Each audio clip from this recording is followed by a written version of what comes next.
अल्लाह के नबी मस्जिद में बैठे हुए थे। एक सहाबी साद अल सऊद आए और कहा, या रसूलल्लाह, मेरी शादी करवा दें, मैं बहुत काला भी हूँ और बदसूरत भी हूँ, तो मुझे अपनी लड़की ही कोई नहीं देता। आपने कहा, अच्छा, और फिर पूछा, क्या उमर बिन वहाब बैठे हैं? बताया गया नहीं। तो फरमाया, उमर बिन वहाब के पास जाओ और कहो कि मुझे अल्लाह के नबी ने भेजा है और मुझे अपनी बेटी निकाह में दे दो। उमर बिन वहाब काफ़ी खूबसूरत भी थे और बहुत मालदार भी थे।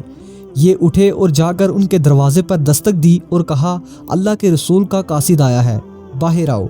बाहर आए तो देखा साद अल सऊद थे। पूछा, किस लिए आए हो? जवाब दिया, अल्लाह के नबी ने मुझे आपके पास भेजा है कि अपनी बेटी मेरे निकाह में दे दो। उमर बिन वहाब ने कहा, जाओ, तुझे दूंगा अपनी बेटी, तुम गरीब को दूंगा अपनी बेटी। साद अल सऊद इसी कदमों के साथ वापस आ गए, लेकिन उमर बिन वहाब की बेटी ने सारी बात सुन ली। बेटी ने उमर बिन वहाब से कहा, अब्बा जान, आपने मेरी नबी की बात को ठुकराया है, जाओ जाकर हाँ कर दो, कहीं ऐसा ना हो कि हम तबाह बर्बाद हो जाएं। आपने मेरी खातिर इनकार किया है कि मेरी बेटी गुजारा कैसे करेगी, आप जाकर हाँ कर दें, मेरे नबी का हुक्म है, मैं गुजारा कर लूँगी। उमर बिन वहाब मजलिस में आए तो साद अल सऊद पहले ही मजलिस में बैठे हुए थे।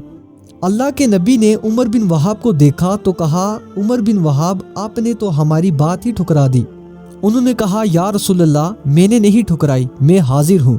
या रसूलल्लाह, आप मेरी बेटी का साद अल सऊद के साथ निकाह पढ़ें। 400 दिरहम हक महर तय हुआ। आपने फरमाया, साद अपनी बीवी को ले जाओ। कहा, या रसूलल्लाह, पैसे कहाँ से लाऊं? मेरे पास तो हक महर अदा करने के पैसे ही नहीं हैं। आपने फरमाया, तुम अब्दुल रहमान बिन औफ के पास जाओ और उनसे कहो कि अल्लाह के नबी ने मुझे भेजा है और वो तुम्हारा काम कर देंगे। अब्दुल रहमान बिन औफ वो सहाबी थे जिनको दुनिया में ही जन्नत की बिशारत दे दी गई थी और वो इतने अमीर थे कि इनके बारे में उलमा कराम लिखते हैं, अगर आज के दौर में होते तो इतना पैसा था उनके पास कि पूरा यूरोप ख़रीद सकते थे। लेकिन ईमानदार ताजर थे और अल्लाह के नबी ने इनको दुनिया में ही जन्नत की बिशारत दे दी थी। साद उनके पास गए, अल्लाह के नबी का पैगाम दिया तो उन्होंने रकम का बंदोबस्त कर दिया और 400 दिरहम से ज़्यादा पैसे जमा हो गए। साद ने सोचा, 400 दिरहम तो बीवी को हक महर दूंगा, बाकी मैं अपनी बीवी के लिए कुछ तोहफ़े ले लेता हूँ। और बाज़ार चले गए। बाज़ार में दाखिल हुए तो इतने में ऐलान हुआ कि मदीने पर कुछ बद्दुओं ने हमला कर दिया है। जैसे ही इनके कान में आवाज़ पड़ी कि मुसलमान आओ दिफा करने के लिए, तो बीवी के तहाइफ का ख्याल तुर्क किया, एक घोड़ा और तलवार खरीदी और लश्कर में घुस गए। लड़ते लड़ते इनका घोड़ा जख्मी होकर नीचे गिरा और बद्दू ने इन पर हमला कर दिया। तो अचानक दूर से अल्लाह के नबी की साद पर नजर पड़ी तो बोले, साद, तुम यहाँ क्या कर रहे हो? तुम्हें तो मैंने तुम्हारी बीवी के पास भेजा था।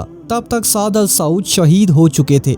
अल्लाह के नबी ने साद के सर को उठाकर अपनी जोली मुबारक में रख लिया और आपकी आंखों से आंसू निकलकर साद के चेहरे पर पड़ रहे थे। और अल्लाह के नबी प्यार से कहने लगे, साद तो कितना प्यारा है, तू कितना खूबसूरत है, तू कितना खुशबूदार है। फिर आप मुस्कुराए और फरमाया, रब्बे काबा की कसम, साद हौज़े कौसर पर पहुंच गया है। एक सहाबी ने पूछा, या रसूलल्लाह, अभी आप रो रहे थे और फिर आप अचानक मुस्कुरा पड़े, ये समझ नहीं आया। अल्लाह के नबी ने फरमाया, मैं रोज़ साद की जुदाई में रहा था और मुस्कुरा इसलिए रहा था कि मुझे साद के लिए जन्नत में आली शान महलात नज़र आए। सुबहान अल्लाह। उम्मीद करता हूँ आपको ये वीडियो भी पसंद आई होगी। वीडियो पसंद आए तो लाइक और शेयर कीजिएगा और हसी इन्फो को सब्सक्राइब करना ना भूलिएगा। मिलते हैं किसी अगली वीडियो में। खुदा हाफिज़।